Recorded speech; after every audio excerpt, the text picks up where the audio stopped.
Her skal vi snakke litt om de store datamengdene som Claudia snakket om tidligere. Hva kan vi faktisk gjøre med det, og at det kan generere verdi. Thomas Anglero kommer til å kjøre denne sesjonen på engelsk, men han forstår norsk, og han tar gjerne imot spørsmål underveis. Så da sier jeg vær så god, Thomas. Takk skal du ha. Jeg kan snakke norsk, men I'm not funny in Norwegian. I've really tried, but I just don't get the Norwegian jokes. There's a whole bunch of Norwegian jokes when you guys grew up with these rubber boots, we call them in English, but you know, whenever I hear these jokes, people laugh and I go, oh, so I apologize. But anyway, I'll try to be as funny as I can in English. My name is Thomas Anglero. I am the Director of Innovation for IBM in Norway. And I'm going to talk to you today with from a very different perspective. So this is not going to be boring, and this is not going to be a technical presentation. Let me explain to you why. For the last 20 years, I've been working in IT and telecom. I've started 2 startups, one in Norway, one in Kristiansand, Serbia, about an hour driving with a lunatic former Secret Service driver north of Beograd. Have you guys ever been in a taxi from hell? Right?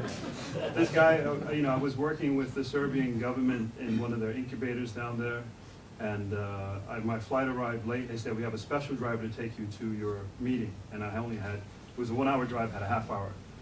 I literally spent the whole ride with my head down here and my feet up here, and I had the seat belt on. And when I got there, I said, who the hell is this guy? And he literally was part of the 5 people who drove the president of Serbia to Secret Service.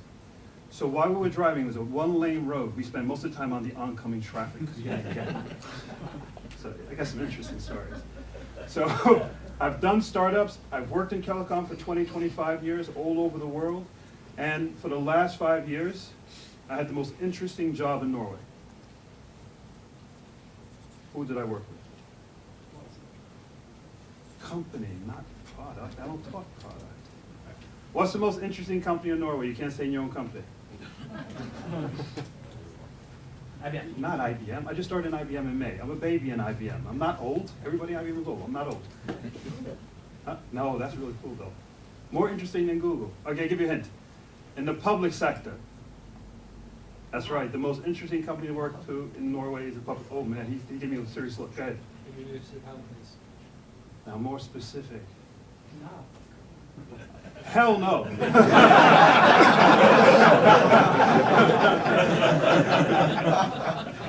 I love Nav, and that's why I say that. I worked in some place more interesting than Nav. Skatteetaten. Ah, the Norwegian tax stories. Everybody happy? Half the room's ready to leave now, right? I got some great Skatteetaten stories for you to make you feel really, really good. Especially when you guys go down to Gran Canaria, which you guys love to do. All right? So I was the head of innovation for Skatteetaten for 5 years. And then in May, I fell in love with this technology called Watson that IBM had an amazing meeting with, it was a half-hour coffee with the head of IBM Norway. It turned into a 2-hour shouting session with me yelling at him. Well, that was supposed to be a job interview, right? Who would do that in a job interview, right? And then 48 hours later, he gave me an offer I couldn't refuse. And then here I am with you today. So do you understand how this presentation is just not going to be normal? Yeah? Are you ready? I'm American. Yeah. I'm a New Yorker. That's worse than American. Do you guys know that? Right? Okay? So I'm allowed to touch you. Oh, now he wants to go to the back. So here we go.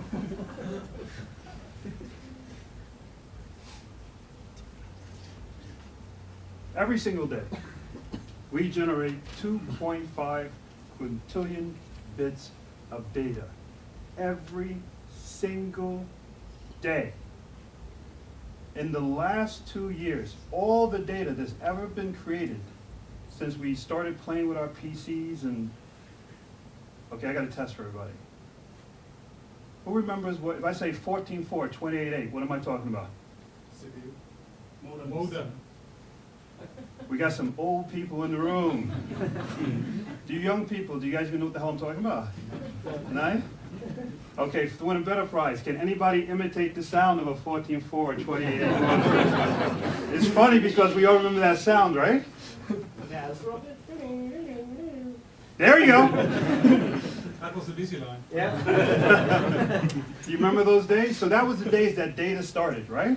And we were all excited when that noise, make that noise again, please. And then when it connected, it went.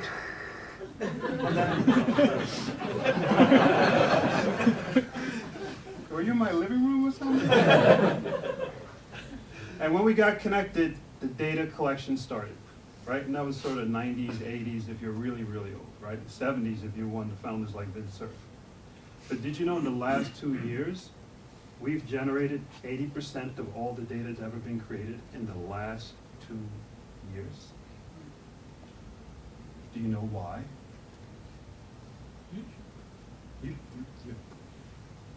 You know what? Why don't you come up here and present the, that was first. Yeah, there it is. Everybody got a mobile phone?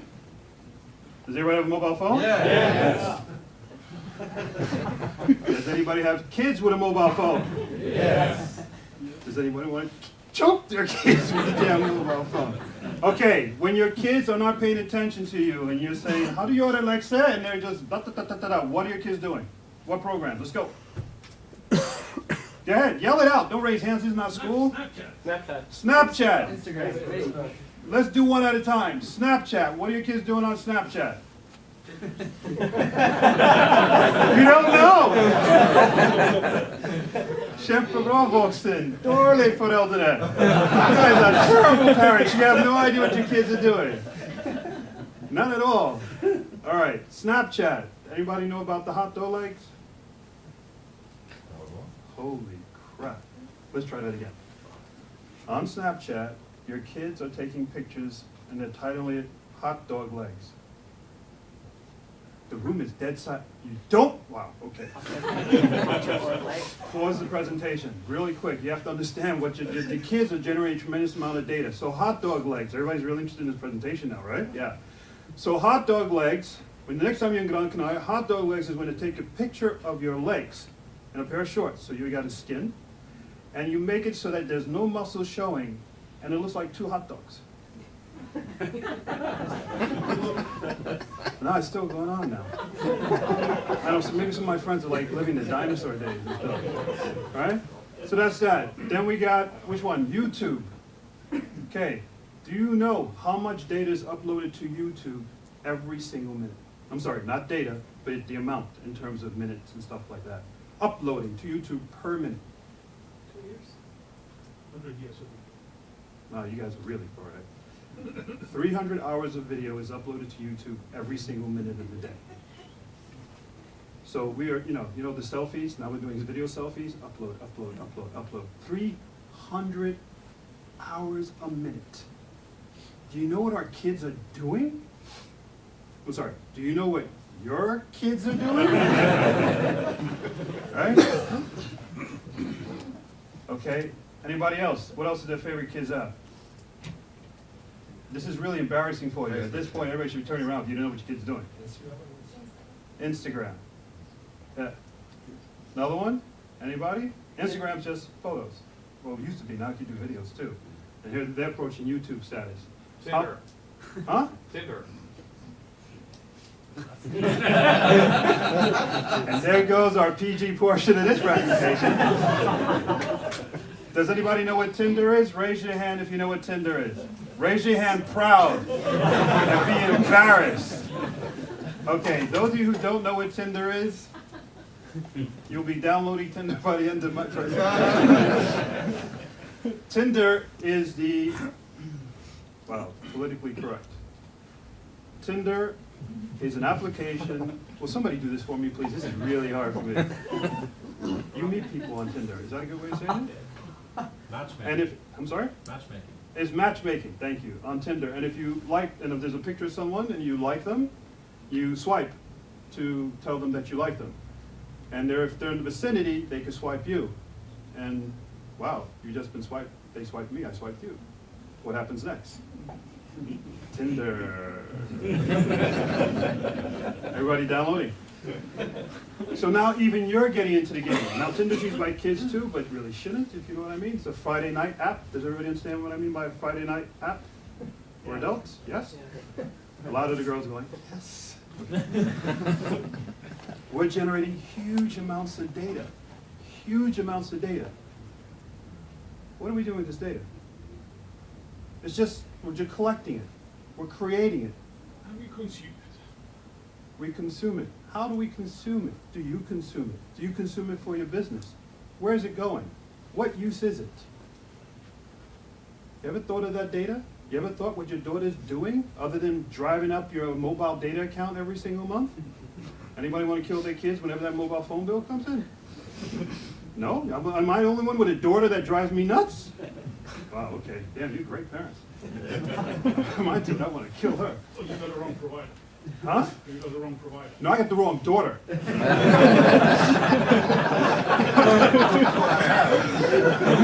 I'm telling you. Data in your office today.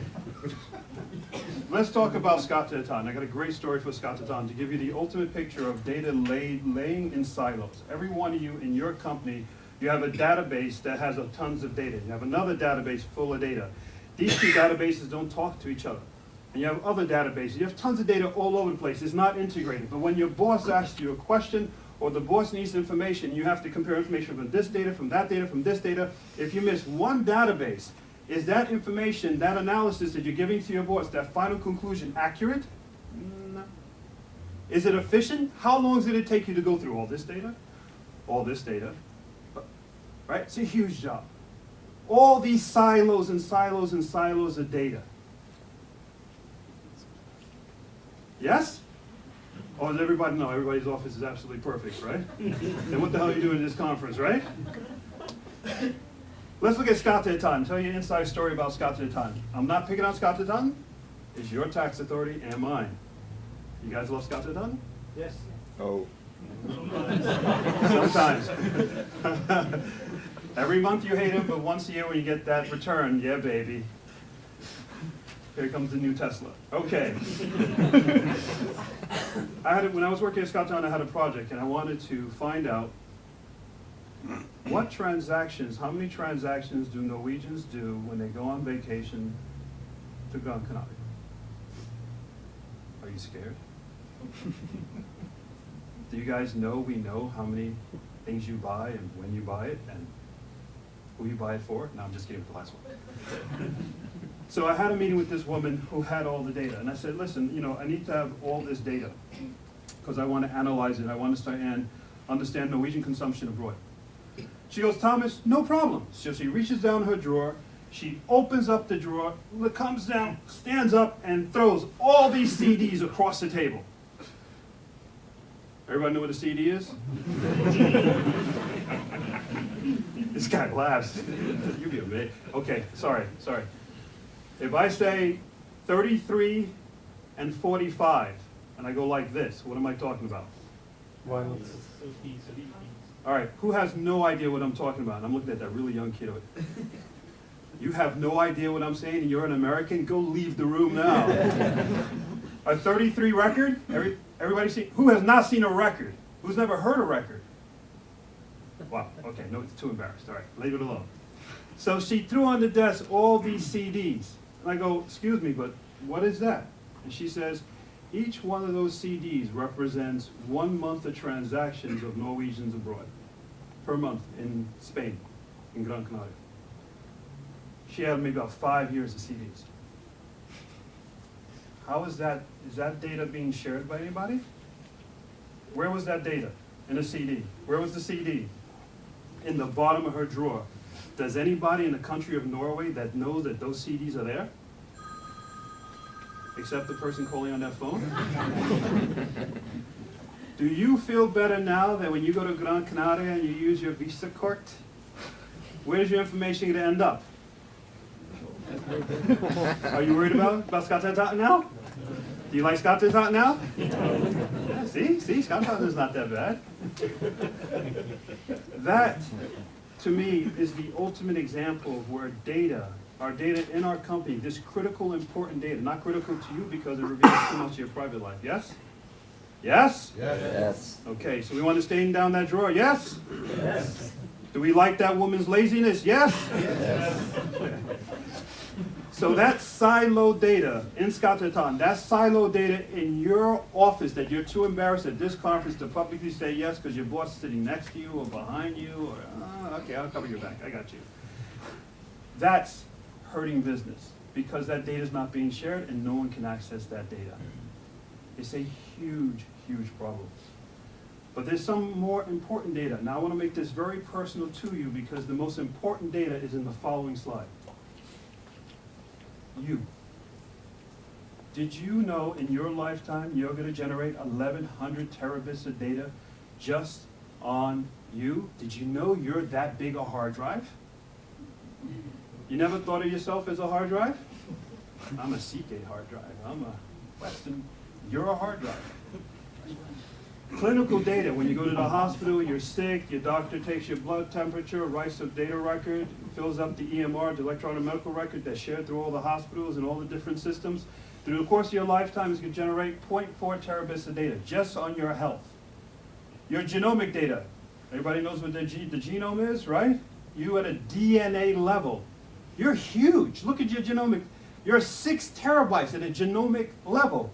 You're complicated. There's a good excuse when you get into an argument with your wife, you know? You don't understand me. Hey, I'm complicated, right? You got the proof for it. 6 terabytes worth. You try it. Hey, when I get into an argument, I go for anything, right? The exogenous data is the data like a Fitbit. Anybody really cool got a Fitbit? Nobody? You had or have? You have it on? No, it's the home charging. It's home charging. Good answer. The CEO of Fitbit said something really interesting about a month ago. He says, we have one critical problem to our business. 80% of all Fitbits after 3 weeks are where? In somebody's drawer. Isn't that incredible? 80% of them. But that's incredible amounts of data that's being generated by those devices. Anybody got an iPhone 6? Raise it up. Raise up your eye. Come on, there's Apple people upstairs. Let's just do something for our partners, Apple. All right, we got about 25% of the room with Apple. Okay, if you have an iPhone 6, maybe the 5 has as well. It has a health kit, right? And every time I walk, what is it doing? What is it doing? I'm from New York, and answer me. It's counting number of steps I take, and every time I go up an etasha, 2 etasha, 3 etasha, is counting as well, right? Right? So this thing is tracking our life, and it's collecting tremendous amounts of data as well. Have you ever realized how complicated and how much data you're generating? Here's the worst slide you ever seen in a presentation in your whole life. Yes? Do we agree? No? You've seen worse? What company you work for? ATEA? It wasn't ATEA, it was a competitor It was a competitor? of yours. Of ours? Oh, good. I love this slide, all right? Because this slide is you at the genomic level. This is a slide of you, of your DNA. At the very center of that circle is your one node of DNA. And each one of these little baby circles is a protein that hangs off the DNA. Now let's do the math so you understand how it works. There are tens of thousands of proteins on every single DNA. And everybody remember at school when you had DNA, you have 2 DNA, then goes up and creates a double helix? Everybody remember? Supposed to say yes and fake like you know what I'm talking about. Yes? Yes. No, everybody slept during that day, right? So you got tens of thousands of proteins on every DNA strain. And every single cell, how many DNA strains are there? Millions. How many cells are there in the human body? Hundreds of millions. So how many proteins are there in the body? Anybody know that number? It's a Greek word, probably. Many. Did you know that if one of those proteins mutate, you could have a disease? You could have cancer? Your daughter or your son could have cancer if there's one single mutation of one single protein? Did you know you're that complicated? Did you know life is that precious? Have you ever thought about yourself being that way? Is this an interesting presentation?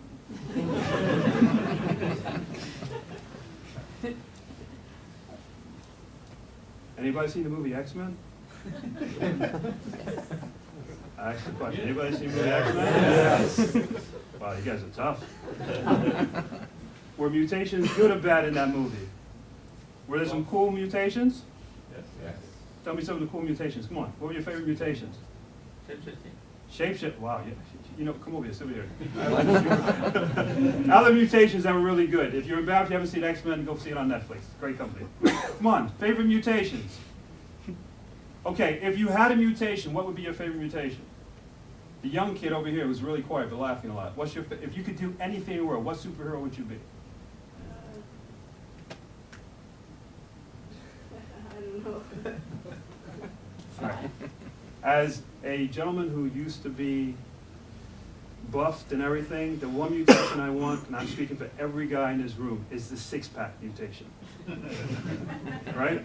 Right? Every guy is laughing. The guys who aren't laughing saying, "No, I got a six-pack." We all remember our 20s. That's when we had the six-pack. Right? So mutations are good and mutations are bad. But remember, the complication is this. What happens if this one protein that's on the end of my little pinky is mutated, and then I have another protein somewhere else in my body mutates? What happens when these two different proteins mutate? How do I calculate that? How do you figure that out? There's so many zillions, I can't even have the number in my head, of different permutations of what happens when all these proteins, what it reacts with what. Is that a good mutation or is that a bad mutation? Am I going to have knives coming out of my hand, or am I going to be sick with cancer? What does that mean? How do I figure it out? The computations, the amount of data is too much to figure out. But is this not an important question? Yes or no? Yes. Do you understand how complicated you are? Yes. Do you know how important data is? Yes. When you hear the word big data, is it going to mean something to you more now? Yes. Yes. It's like church.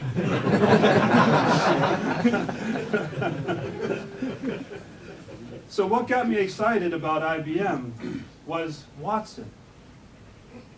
IBM did something really, really amazing. And what they did was, and I'm going to explain to you Watson in the simplest form. It's the world's easiest explanation of Watson.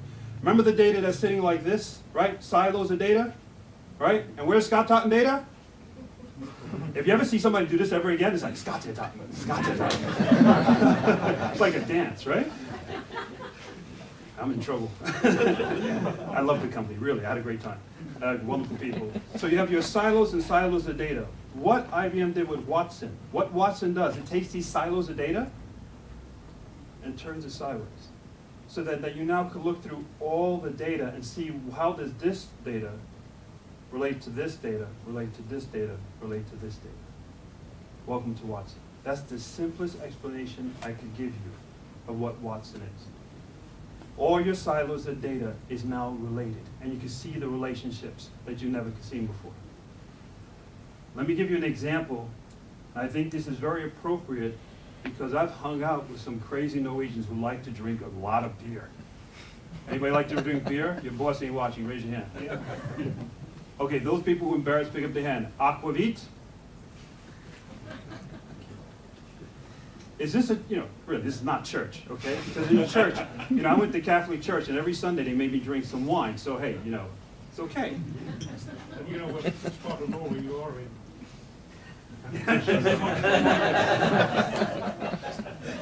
You got me, everyone. I like that.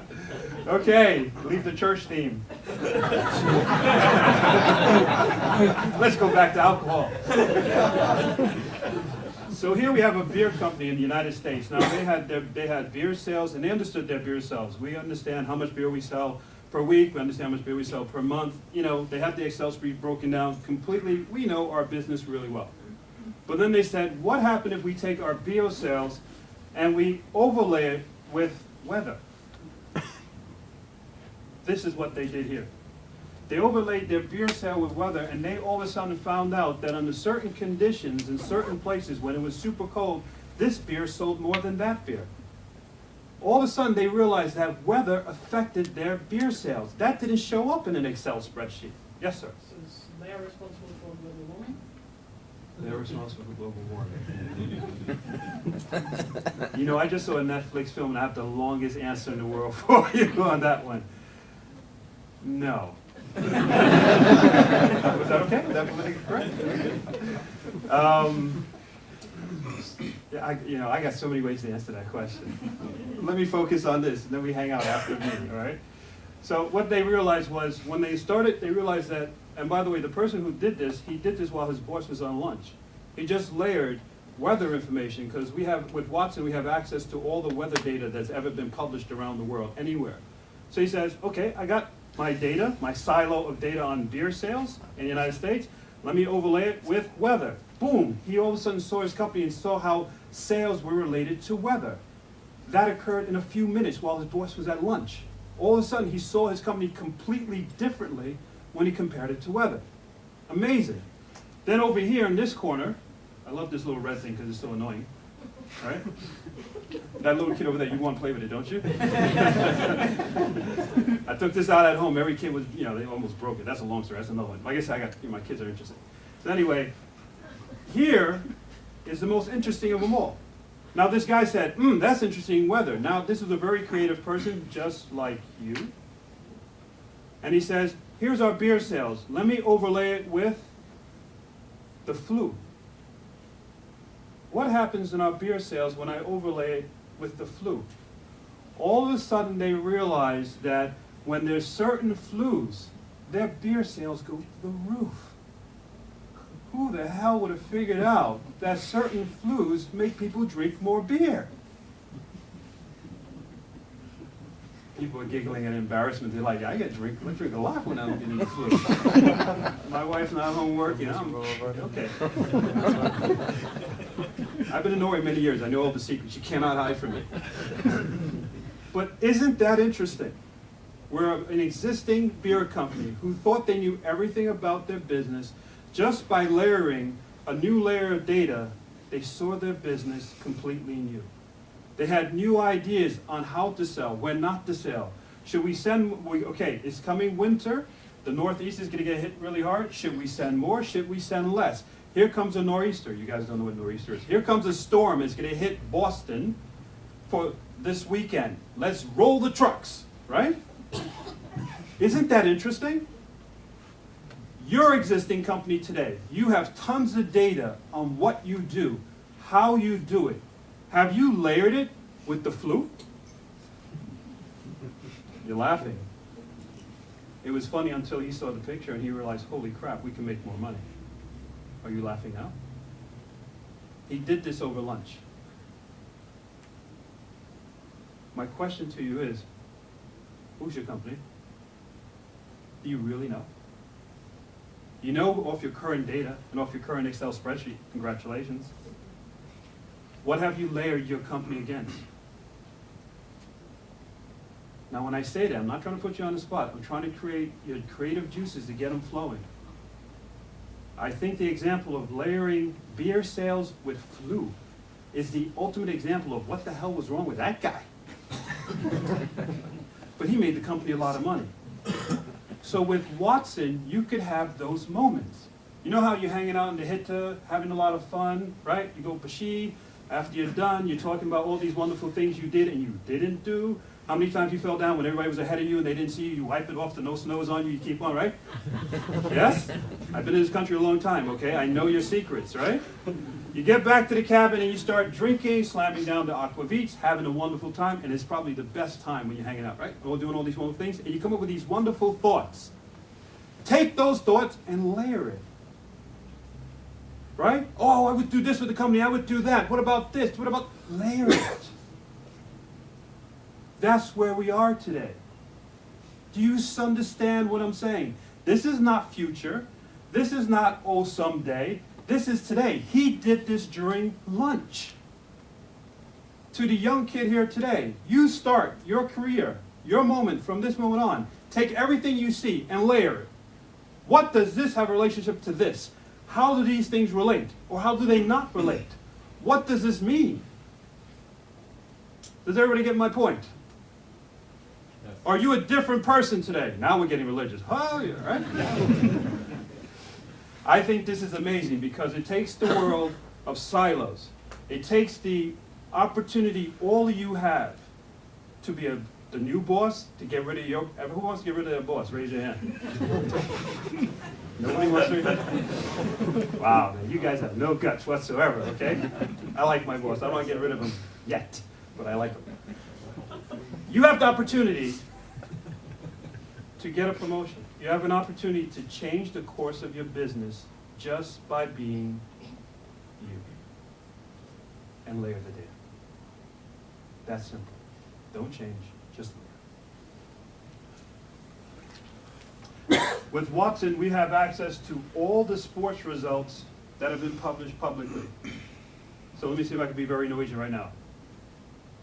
Wait, what is it? Braun, right? I can't do the damn thing. Voting, give me some highest. What is some of these things? Nobody wants to do it? Who likes football? Wow, and then when you guys get drunk, you're like, Hvem liker football? You're like, hey, ripping your shirts off in the conference. Don't you see who you are? It's interesting, isn't it, huh? This contrast. From New York, we're just one thing the whole time. We just don't change. We don't have time to do that. You got 14 million people we live around. You ain't got time to change all the time. Just be yourself. So, take your beer sales. Take your company. Everybody know what company you work for? Yes?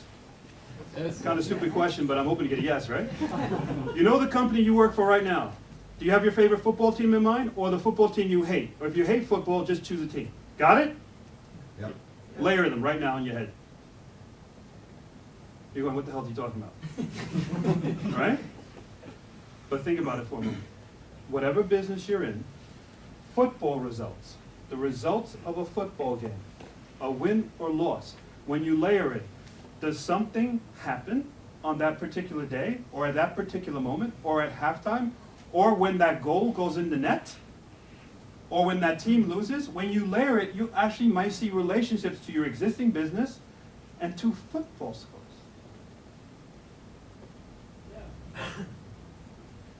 Interesting? Everything's related. You ever, okay, now let's get down. This is like a Bible class. I don't know why we've gone this way today, but you know how they say we're all interconnected? Everybody heard that expression? Nobody's heard this. Should I go into that whole presentation? Right?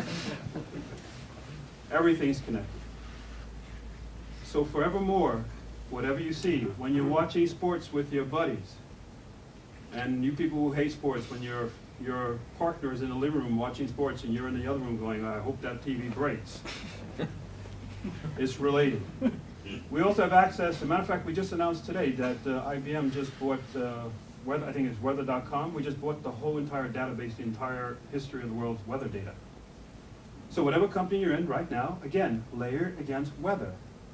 Have you ever even thought what happens to your company when the weather changes? And I'm talking about a second-by-second basis, whether you're in Kristiansand, or whether you're in Trondheim or Tromsø, how does it affect my business? You can see it.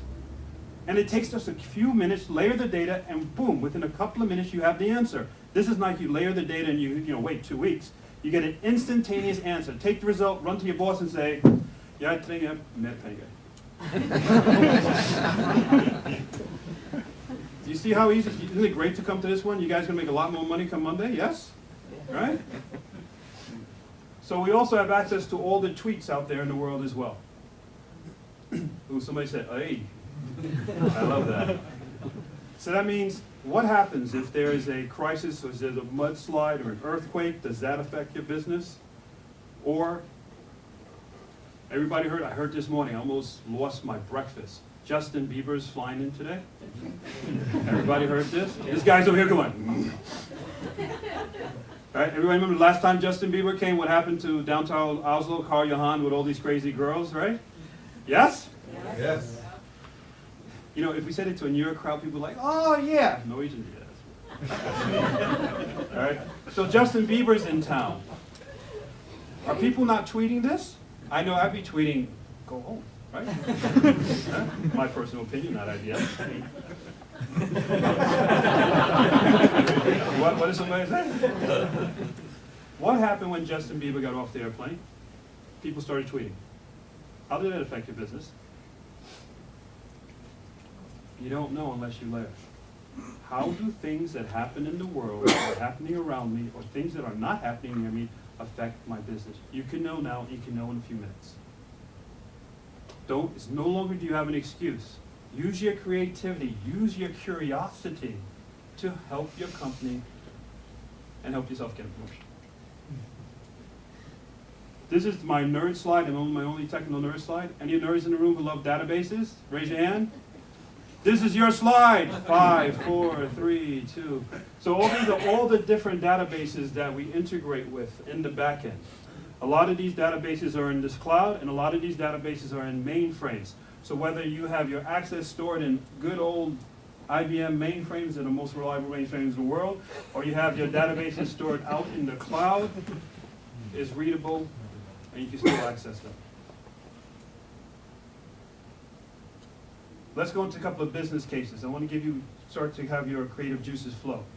Anybody ever seen the movie Minority Report? Yes.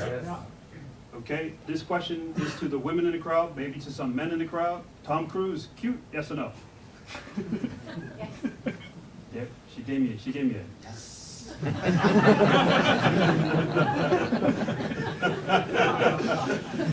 You okay? Anybody else cute in Hollywood I should know when I change this presentation? Women, men, cute? Anybody? No? Is Brad Pitt still cute? And you say that with your hand going, he's cuter. That's a statement. In the movie Minority Report, do you remember how the precogs could precede crime before they happen? Yes? Yes. With a little bit of passion. Yes? Yes. It's okay to let it go, you know? It's okay. Well, in the United Kingdom, we're working with a police station there. They looked at their entire district. They said, we know the history of where the crimes are committed, who were they committed by. We know what the weather was at that time of day, but we just don't know we have all this data. What do we do with it? Well, they put all this data into one.